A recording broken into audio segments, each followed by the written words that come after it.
The original prototype for the roguelite was made in cooperation with an external team, even in a different game engine. The whole thing was different office, different secretary, different day-to-day gameplay. Alright guys, here's the deal.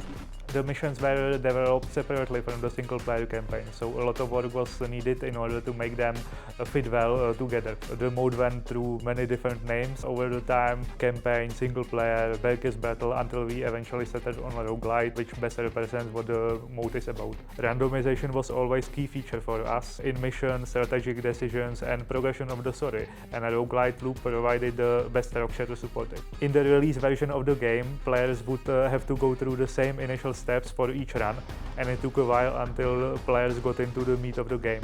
It was clear to us we needed to improve replayability and support variety on the subsequent runs, so that was our main goal on the road to Steam release. Our method of introducing players to roguelite gameplay was initially to set them up to fail, so they knew multiple attempts were part of the gameplay loop.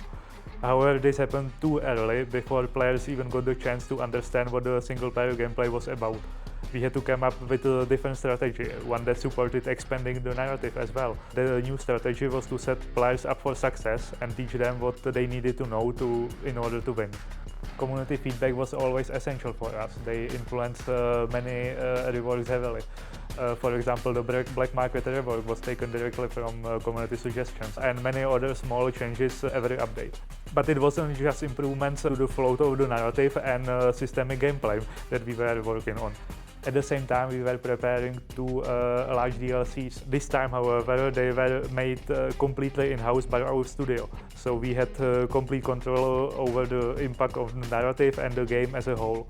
Overall, adding that variety and player agency into the gameplay was something that we were striving for, and we are still working on polishing rivals in any way we can. We are working on ways to make the game more welcoming for newcomers on normal difficulty, while also adding challenges for those who want it. We are actually working on utilizing some of the old content that you may remember from the past, but we still have surprises in store for new content.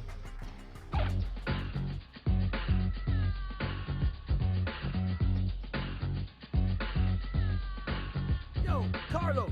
Woo, looking fly, son. Baker's Blue X, all of it. This looked fun.